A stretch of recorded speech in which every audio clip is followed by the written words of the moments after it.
Hello, everyone. Let's just confirm online. Can everyone hear me, see me okay? Maybe just thumbs up or in the chat. It's good. Okay. Yes, we can All right. hear you. Pardon? Okay, sounds good. Okay. Okay, well, thank you, everyone, for attending our graduate student workshop today. This one is going to focus on web mapping and provide you a glimpse at some resources we have available. And we'll spend some time in ArcGIS Online, which is a resource we have available to students, faculty, staff here at the University of Idaho. So maybe before I begin talking too much, hopefully a few of you can tell me a little bit about your mapping experience, just so I have a feel of where our group stands right now. Maybe just for the folks online, if you want to type in the chat, or if you do want to unmute and raise your hand, we can do that. But I'm a little curious about what software folks have worked with, if any, and it's fine if you haven't. That's no problem at all. If you've worked with it recently, or if you've used it, within a course here at the UI or elsewhere. But don't I know you? Yeah, you did the fire tower mapping. Yes. Okay. Okay, well, why don't we start here in the room and just tell me just real briefly. Yeah, I mean, I think that we mostly use, Leaflet. Okay, so you use web mapping. Okay. Yeah. Okay. Anybody online, have you used different mapping software or desktop geographic information system software? Any comments?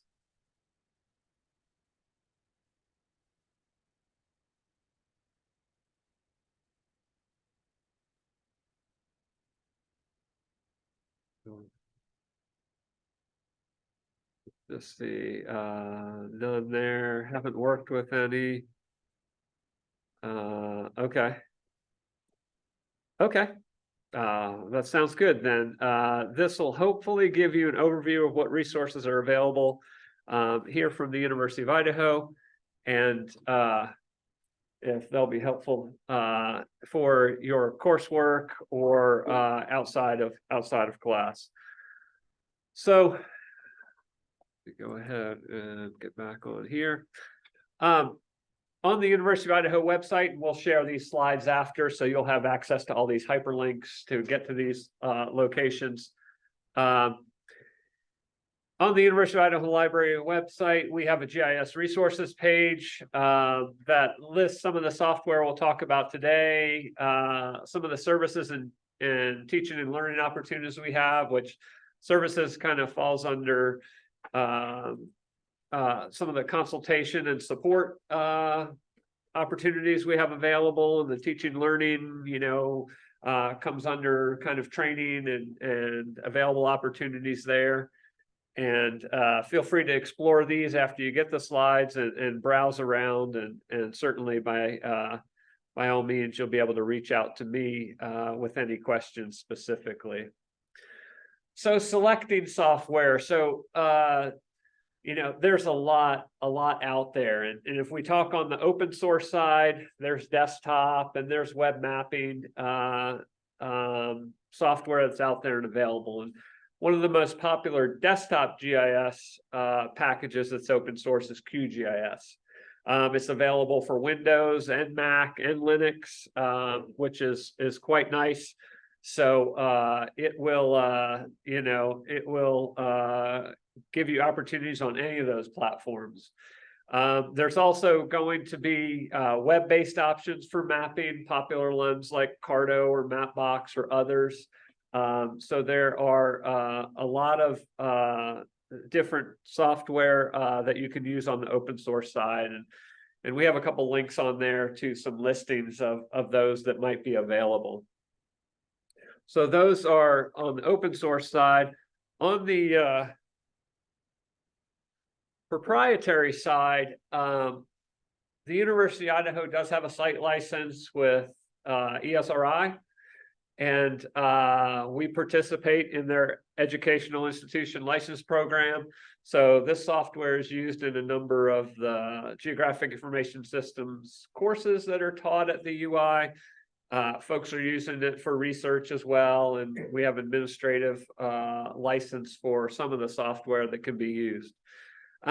You're free to explore this while you're a student. You just can't use it for commercial use and things outside of teaching and research.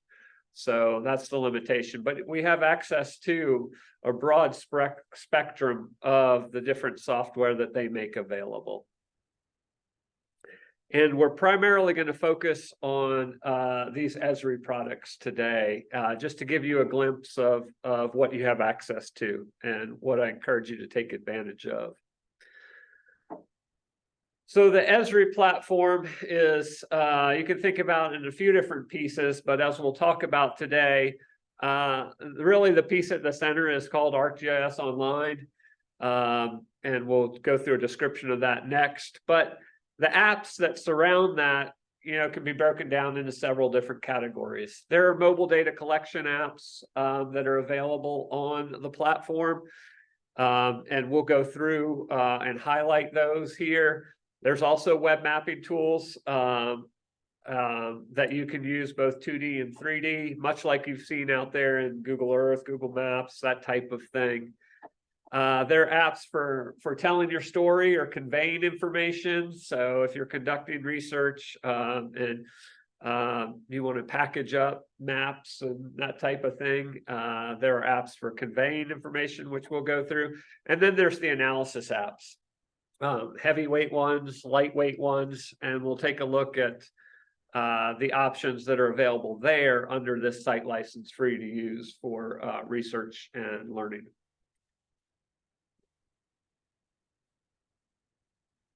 Okay, so we'll come back to the software in depth in a few minutes, but I want to talk a little bit about support.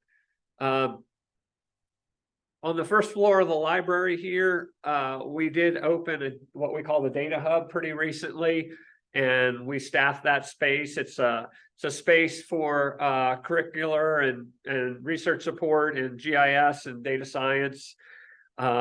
So it's over by the map room, which is for the folks in the room here on this same floor. For folks online, it is on the first floor of the library. Let me move this just a little bit. So it's over in the northwest corner on the first floor, room 107. So you can find us in there. And so we're staffing the desk right now, Monday through Friday, 11 to 3. You'll find a librarian there. This semester, I'm in there on Mondays and Wednesdays from 11 to 3. So you'll find me. So you can come in if you have questions or just want to talk about some of the things we talk about today or other, data or mapping topics. You can contact us by phone too, and we can do remote via chat or just on Zoom if you're running into issues or just want to discuss issues related to geospatial and data science topics. So that is one of the services we make available and support for these topics. So feel free to contact us there. On the Esri side, we get support from them under our site license too. So if you're really running into a technical issue and we can't help you, we can contact their tech support to go in deeper, and I can submit cases on the behalf of students or others. So we do have support under the higher ed site license from their technical staff if we get in deep and there's something we can't resolve, or if there seems to be a bug or something of that nature. So for support, come by the Data Hub. You can always email me or reach out to me. I'm certainly available to try to assist with issues you might run into with GIS. On the teaching and learning side for Esri and all these products that are out there, whether you're open source or proprietary, there's a number of tutorials and documentation and videos, and just, web pages that are available to try to learn more about a product, and kind of upskill in those areas. So there's a number of resources that are out there and available for each of these software products. And typically, web searching will reveal those for you. In addition to that, on the Esri side, you do have access to self-paced e-learning courses, which they refer to as Esri training.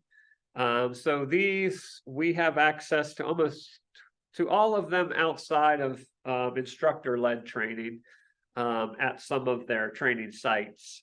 But they're no cost, they're self-paced. Some of them are out there and freely available. Some of them you can only get to when you sign in with your VandalNet ID. So they require organizational license like we have. So these you can take advantage of for almost all the products that they make available. And some of them are pretty in-depth and some of them are pretty short, 15-minute video or 8 hours worth of a learning session or that type of thing. So outside the classroom, these can be helpful if you're focusing in narrowly on a product and want to learn more and gain some skills there. You can get into Esri training, and that website is esritraining.com, and esri.com training, and you sign in with your University of Idaho organizational account, which is just your net ID. It'll prompt you for your net ID. And then you can explore the catalog that they make available, and you can search it and, add those different learning plans and create those ones that are going to fit for you. So I encourage you to take advantage of that if you're using Esri software. And if you want to learn a little more, try esri.com training and sign in with your VandalNet ID and see what's out there and available. Okay.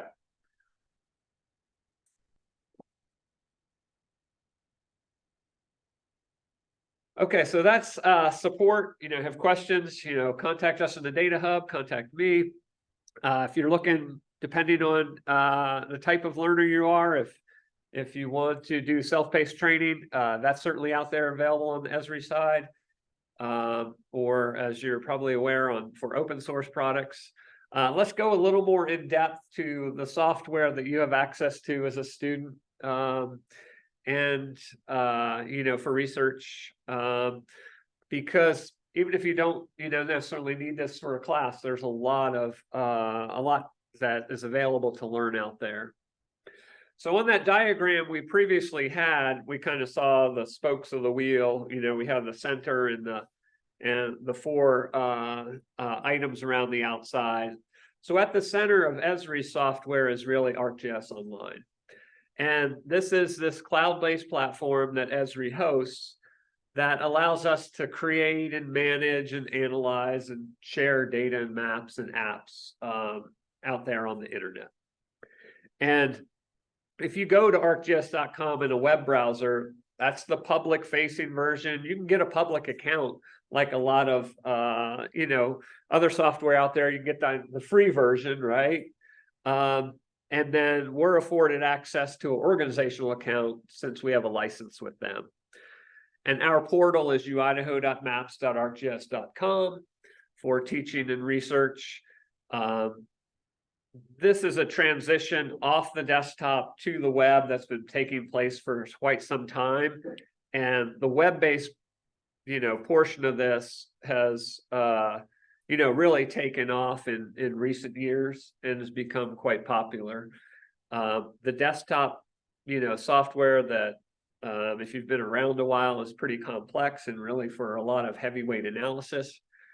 And this begins to tie GIS together with the internet and becomes much more web-centric. So again, this is a resource that's available to our organization.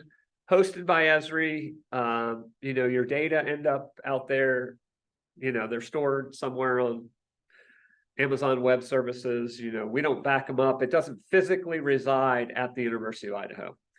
So it's a web-based resource.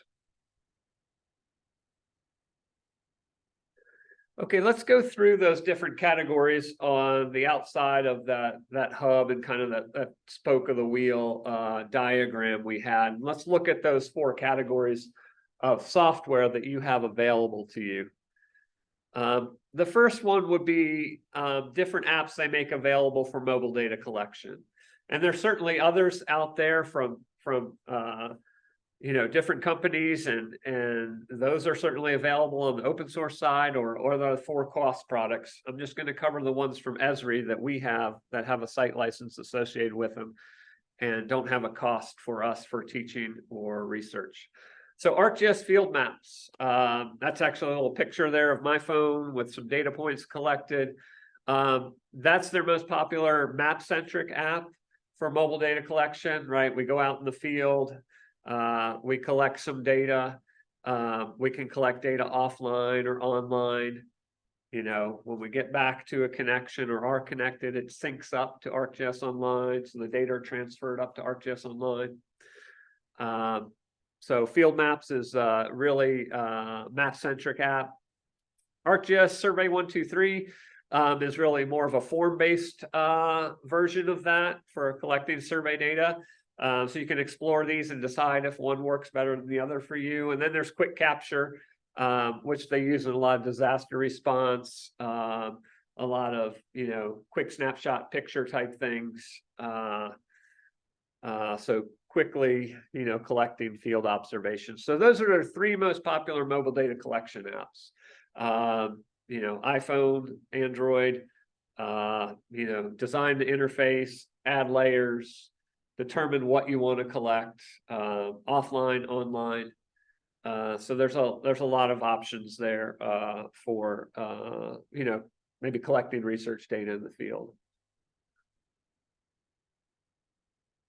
On their web mapping apps, and we'll take a look at these when we sign into ArcGIS Online here. They have a 3D web mapping app called Scene Viewer that's available. It's much like, you know, Google Earth, you know, situation that you see. Map Viewer, which is their 2D version. You know, use these in a web browser, add data layers, change symbology like the colors on the map or the base map, and you know, labeling and identifying features, that type of thing. So you can do a lot of you know, what would be, you know, GIS functionality that get a long way right in the web browser now, as web GIS has become more popular. Interfaces are, you know, not too complex for the general user.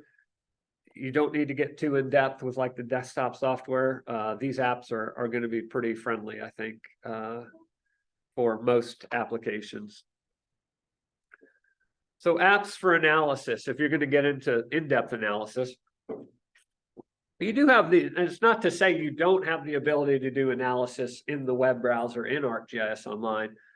It's just a little more limited for those web mapping applications. Their heavyweight desktop app is ArcGIS Pro, which is a Windows only app. So you don't have a Linux option here or a Mac option here. If that's a need, then, you know, something like QGIS is going to serve you better than ArcGIS Pro. But ArcGIS Pro is their heavyweight GIS desktop app, and is available for you to download, install, and license for use.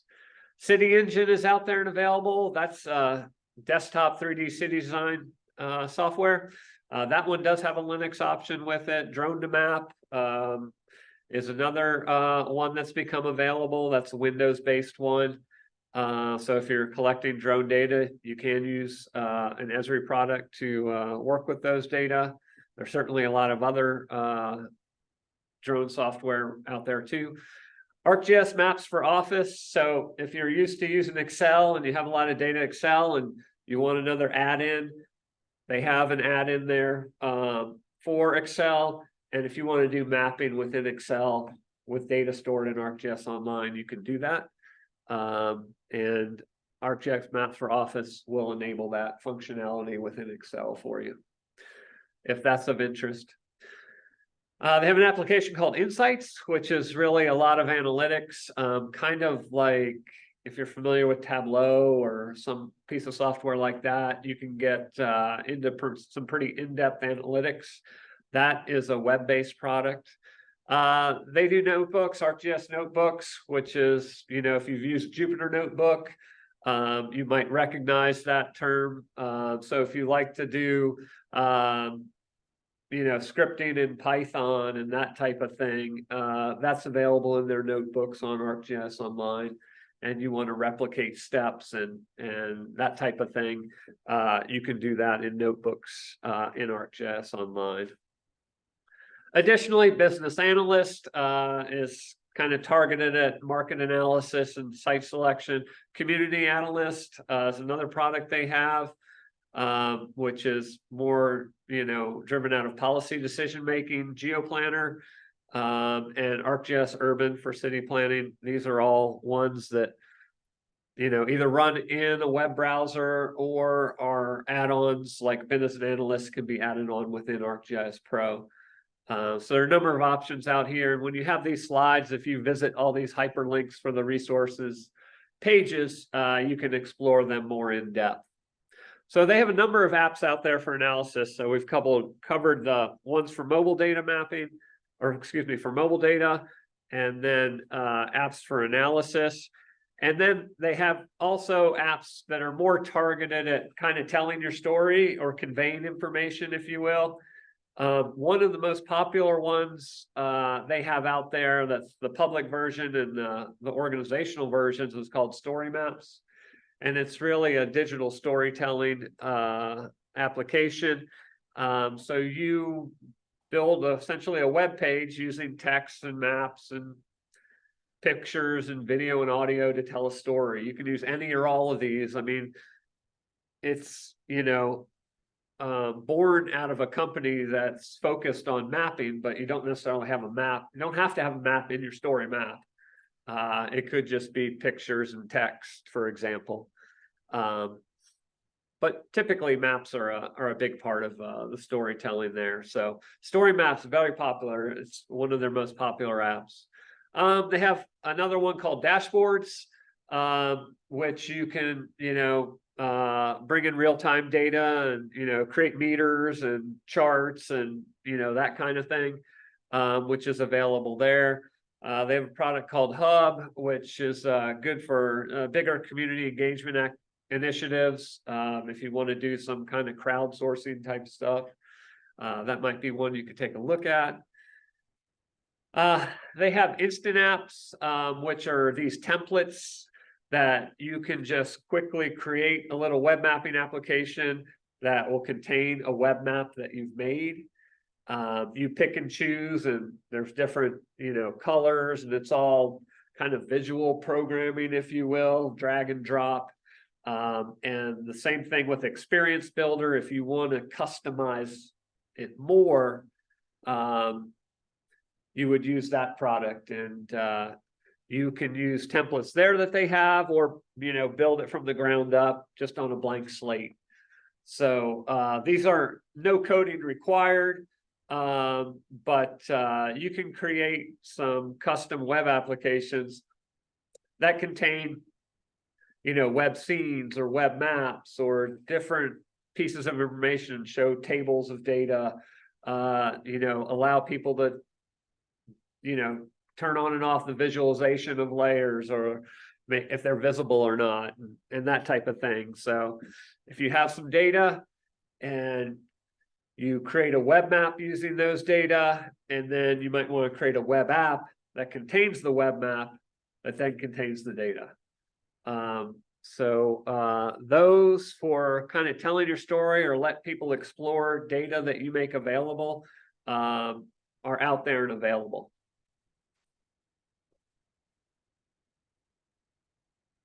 They also, if anybody here is kind of on the developer side or likes to get more in depth with application programming interfaces and software development kits, they have those out there and available. And these links will take you there. If you want to develop your own app for a mobile device, you can use App Studio and explore that. So that's another option that's available to folks. So those are the apps that are out there and available. You know, I encourage you to take a look at those and see if they're going to be helpful for, you know, the coursework you're doing or possibly research you're doing, and see if that any of those might meet some of the needs you have. And having access to all of that software as a student is really valuable. It's not inexpensive software. So by all means, if you have any interest, take advantage of it and explore it for your learning here at the U of I. So again, all that kind of runs through ArcGIS Online. We sign in with our VandalNet ID in a web browser. You can go to utidaho.maps.arcgis.com and we sign in, and I'll go ahead and do that right here. And we'll take a look around ArcGIS Online and look at some of those apps we mentioned and talk a little bit about sharing data on the platform to make sure folks understand how that works and are comfortable with that. And then I'll come back over here and look at a few more slides before we wrap up. But let's spend some time on ArcGIS Online. Let me just make sure I have the correct screen up. I want to go to, I think this one, and I want to go to here. So everybody online, I think, can see that okay? Looks good. You're seeing the ArcGIS Online screen now. So when we sign in, when we go to utidaho.maps.arcgis.com, we sign in using the University of Idaho, the blue button, and you'll be taken to the single sign-on page to use your VandalNet ID. You'll land on this organization page. You'll see I'm the contact there. It'll give you a little information about some groups that are available and some of the recent content that's been added, that's been shared, at least at the organizational level, that's available to you. The home tab really just is our landing page out there that's accessible to the public. There's not a lot of information on it at this point, but you can explore a gallery of data that we make available and have shared out there, which can certainly, you know, be interesting to take a look at for a lot of the layers that the library and others that we've vetted have shared within our organization. Across the menu bar at the top, there's also a button for map, which is the web mapping application that we spoke about on those slides. So this is the 2D web mapping viewer. And we can add data here that we create. So for example, we'll do an example here where we'll take like a comma separated values file, an Excel file, and, you know, map some points in here. And then we can add data from a lot of other places too, right? So we'll talk about that in a minute on the sharing side of things, about how you can do that and interact with it, and how that might come into play for the things you do. There's also Scene Viewer, which is their 3D version that we talked about in the web mapping applications. Again, you can add data sets in here, use it, you know, in the context of the globe in 3D, and create these scenes that can be made available. Let's just cover a couple other tabs, and I want to come back to the web mapping viewer. The notebook tab is available there. If you're familiar with Jupyter Notebooks, and we talked about this for analysis, you can do scripting in here with like Python and other things. The groups tab enables you to create groups of members that you might wish to share data with. So we can do that privately or more broadly. And then the content tab is where you will end up spending a lot of time if you use ArcGIS Online for uploading data and documenting data and determining what level of sharing you want on those data, organizing it by creating different folders and putting data sets in there and managing data in there. So we can look at the content we own. We can look at the content that is available from groups we might participate in. We can look at the content that might be shared across all of University of Idaho. So for example, at the library, we share some licensed aerial imagery from some research study areas that's not available, just anonymously to anyone out there.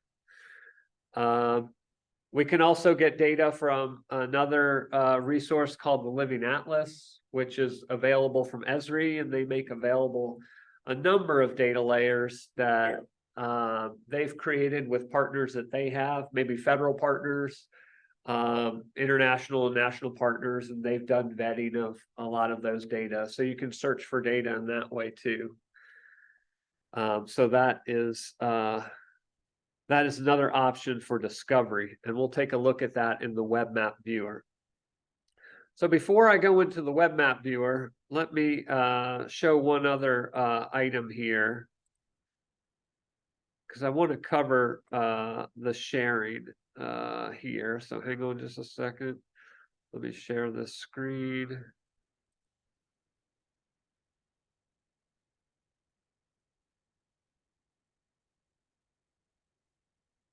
Okay, so in sharing content in ArcGIS Online, let's spend a minute here just so everybody's clear on this before we actually go any further into the map viewer. So when we use ArcGIS Online, and we'll do this, take a comma separated values file and send it up to ArcGIS Online, that item is private by default, right? I'm the only one who can access that item. And we can choose to make that available more broadly. And there's 4 levels of access right now in ArcGIS Online. So you, as you saw in that groups tab, you can create your own group and you can invite folks to participate in that group. And you can share data securely among the members of the group. So if you're in a research project and you create a group and you invite a couple people, to that group, all of you can, look at those data and explore those items. So that's available at the group level. The organization level, as I mentioned, at the library, I've shared a number of licensed data sets that are available to folks who have a Vandal Net ID and can sign in. And so they're not shared outside the organization, but they're shared across students, faculty, and researchers that staff that sign in to this website portal. And lastly, you can share it anonymously, right? So we create, a new web map, and we could share that web map with anybody and send them the URL. And they don't have to sign in. It's just anonymous access, wide open. You could do that with an app too. Any of these apps, like if we create a web app and we want folks, the public, to be able to get to it, we can set that sharing to everyone or public, and they can get to it. So it's important to understand the sharing levels in ArcGIS Online, private, group, organization, and public, or everyone as they refer to it. You can also invite folks. So if you create a group, you can invite folks from other organizations to participate in that group. So if you have a colleague at a WSU or somewhere else that is using ArcGIS Online, you can have folks participate from other organizations, maybe a state agency or a local government. So it's not just listed, not just sharing among folks who are at the University of Idaho. And then lastly, there is the ability to, have editors, say, of a feature class from other organizations or other locations. So if that's something, some of that depends on whether it's an app or whether it's a data layer. But you do have the ability to have more than one person edit an item, if that's of interest. So that's the sharing side of things. And let's take a look at now making a web map from some data we have and how we would enable that sharing, and then maybe how we'd stick it just in a web application. So let me escape out of the PowerPoint. And let's go back over to the web browser and let me enable the sharing again here. Screen sharing. And we're going to look at content. Okay, so we're back in ArcGIS Online now. We're back in the content tab under my content. And we are going to make a quick web map. We're going to upload some data, and then we're going to make a web map using those data, just so you get a glimpse. And so on this computer, I have some data sets in here. You can do, it'll handle a lot of different file format types. I just have a comma separated values here because that's a real open way to share data, but it'll do things like shape files or GeoJSON or other types of data. So in this CSV, if we just opened it here, this is just an example of weather stations in Idaho. In this one, I've got all these records listed in here. And yes. Bruce, I think you are sharing the wrong screen. Oh, uh-oh. We're still seeing your, I think that was your, Oh, let me just go to the desktop. You probably didn't see the Excel file. Is that correct? now we are seeing it. Okay, so I apologize for that. So yeah, on my desktop, I have some data in a folder and I have some different data types. And so one of them is this Excel comma separated values file. And I open that here in Excel, like a lot of us are familiar with. And I have a bunch of records in here. The attributes, are like a station name and the agency that manages them and what county they're in. And then I have a latitude, longitude value, and elevation. Now, we could get that plugin, add in ArcGIS Maps for Excel and do some work right here within Excel if we wanted to stay in that environment. But I'm going to go ahead and upload these data just to kind of show you the workflow for doing that, so that you have some knowledge of how that might happen, because these type of data might be pretty popular for a lot of folks out there. So if we are in the content tab and we go to new item, we can add data from different locations. I'm going to do it from this device. We can add it from other locations, or we can just drag and drop it in here.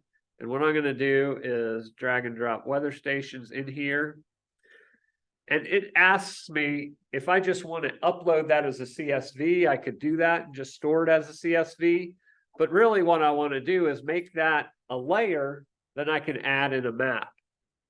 And since we have latitude and longitude in there, you could also use something like addresses, some way to tie it to a point on the Earth.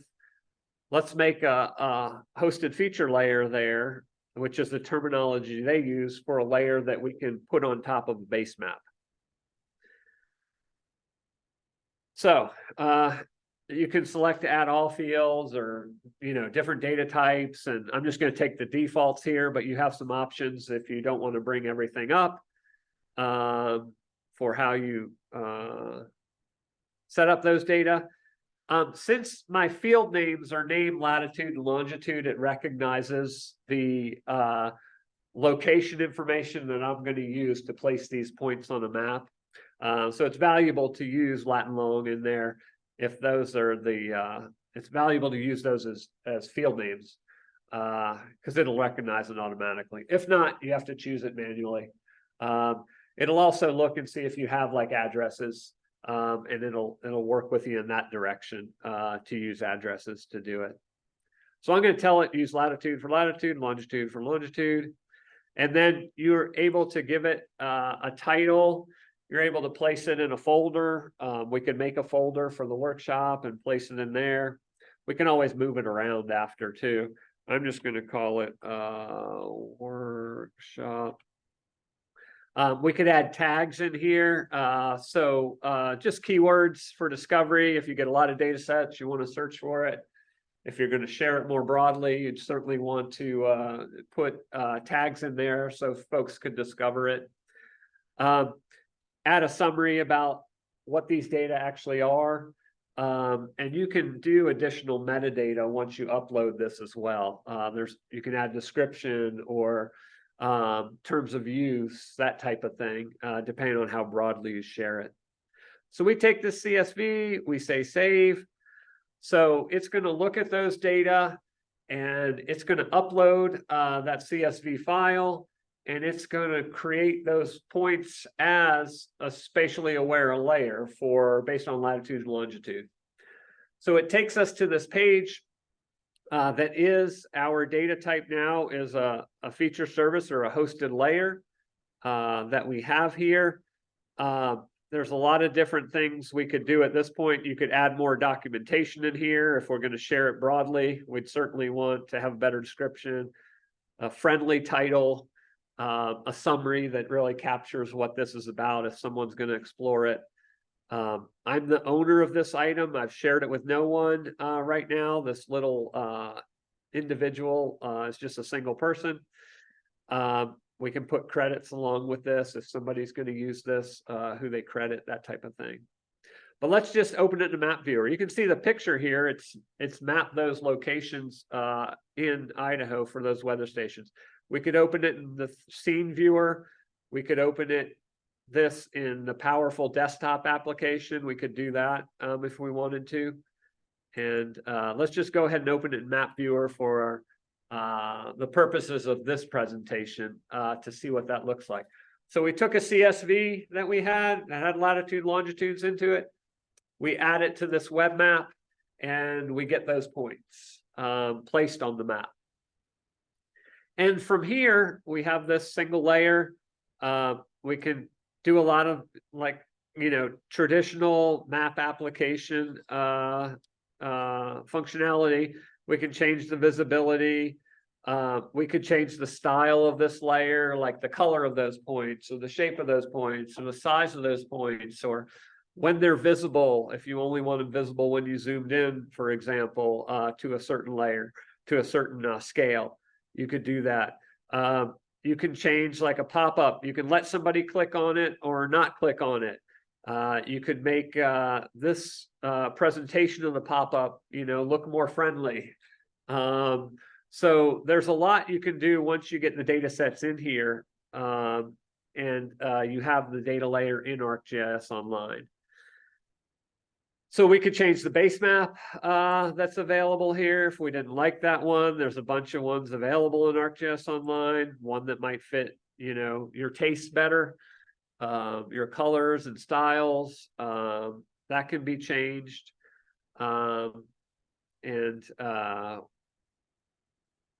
We could also add layers from other locations. So for example, if I wanted to add a layer from just the content I own, I could do that.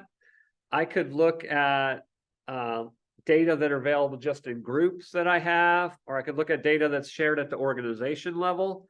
So all these data are shared at the organization level that could be added, and we could search in here, like if I did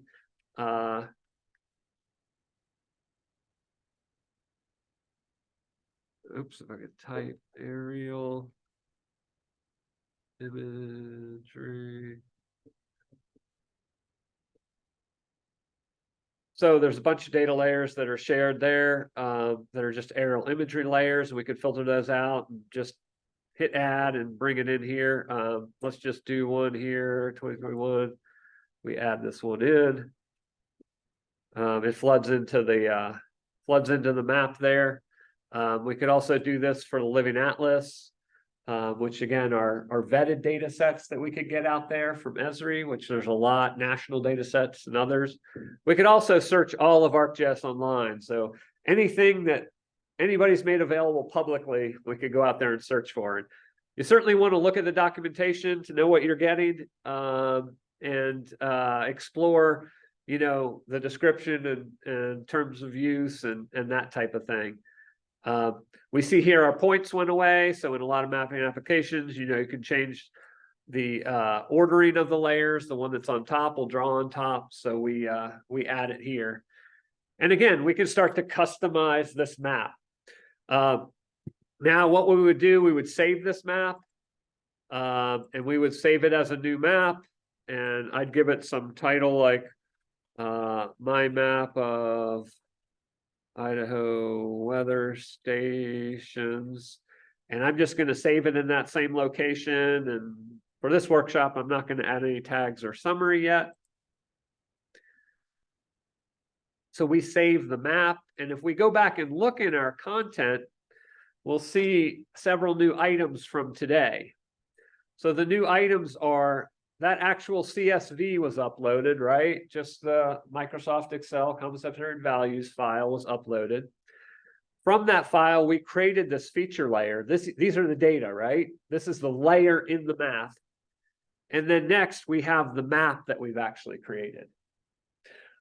So we have those three items we've created. Now, these are not shared. Nobody can see these but me, right? So if we wanted to share these with somebody, we could create a group, add members to the group, and share these with the group. I could share, these two with the entire organization if I wanted to. I could let everybody at the U of I who can sign in see them, or I could just share these publicly as well. And then somebody in ArcGIS Online could just do a search if I had some good tags in there, and they could discover this resource that I'm sharing. Or you could just send somebody a URL and they could go right there and look at your map.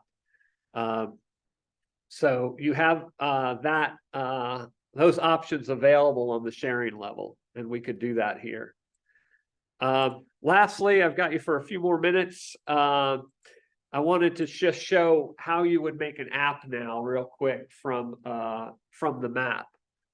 So we took a data set off the desktop. We created this hosted feature layer.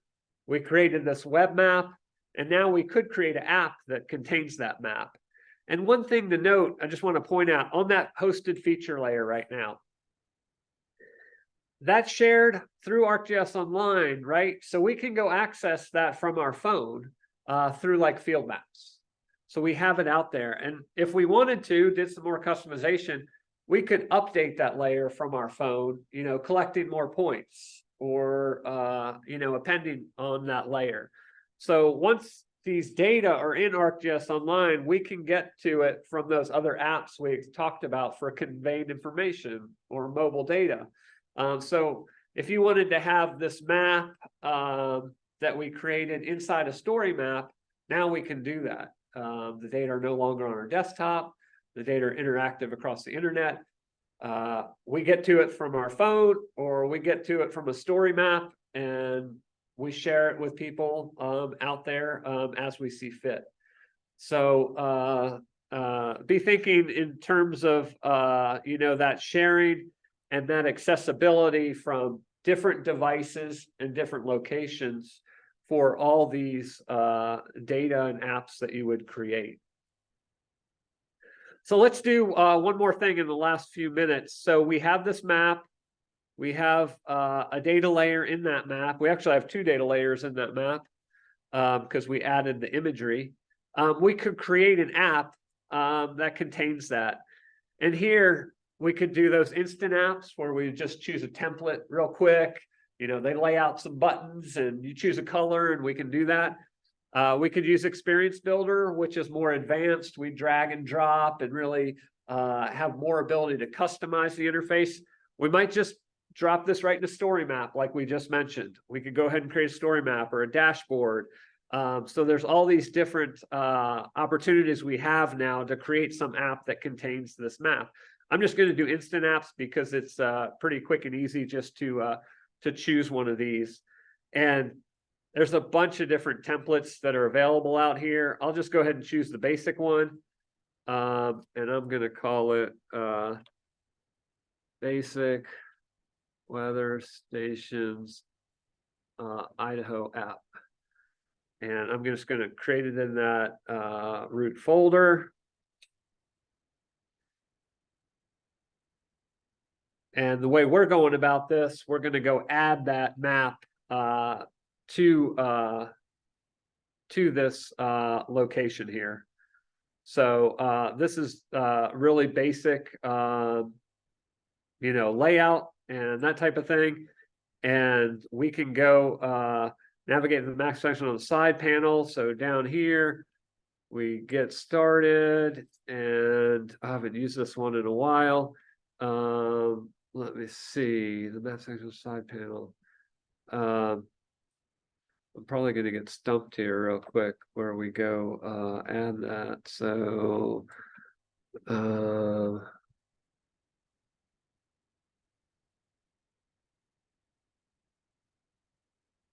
offered in the app. Whoops, cancel. I can't remember, to tell you the truth, how to add the map in here. How am I missing it?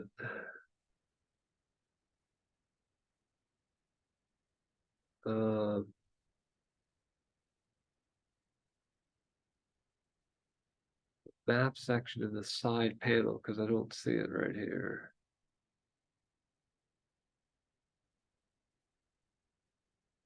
If anybody sees it, holler at me right here. Select the map. There it is. All right. Let's add our map. All right, we did it. So it was hidden a little bit there to me. But anyway, here comes our map, and it floods in. And we could publish this, or we can save this item as it is. And we have that additional item in our content that's out there, right? So we could publish this. We confirm we want to publish it. And then we can add different buttons on here. You can allow people to search for locations or change the visibility. And customize the app in a lot of different ways. And if we go back to our content, we'll see this new item that is the app. And here's the instant app that we created that contains the web map. The web map contains the data. One thing to note, if you want to share the app at the organization level or some other higher level, the web map has to be shared at that level, as does the data layer has to be shared at that level.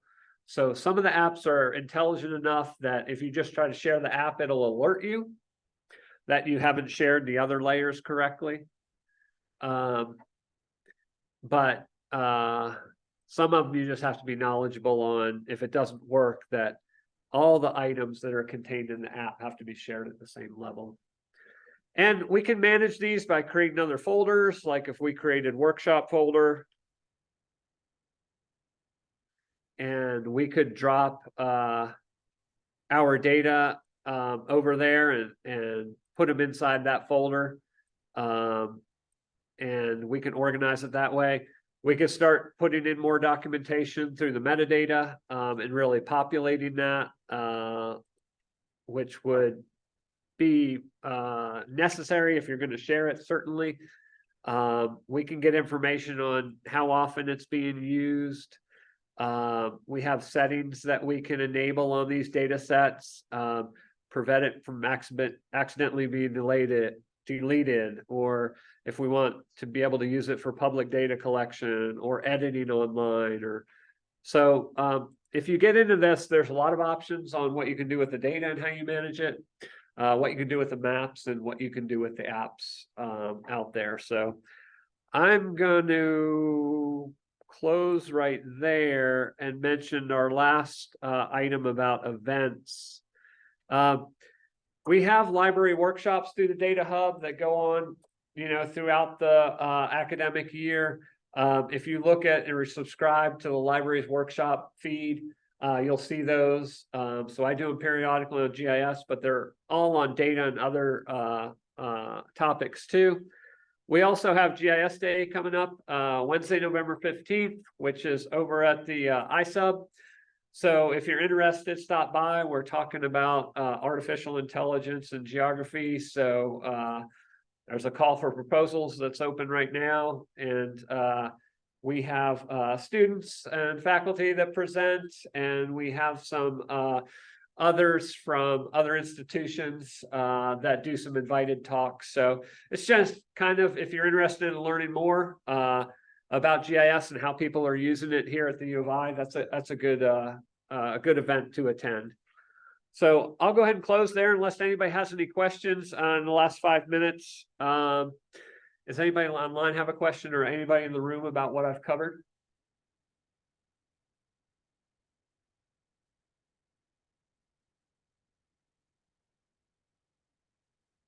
No, that sounds good. Well, if you do, after this workshop and after you get links to the slides, if anything comes up, feel free to reach out to me anytime over email, or come see me in the Data Hub or some of our other librarians in the Data Hub.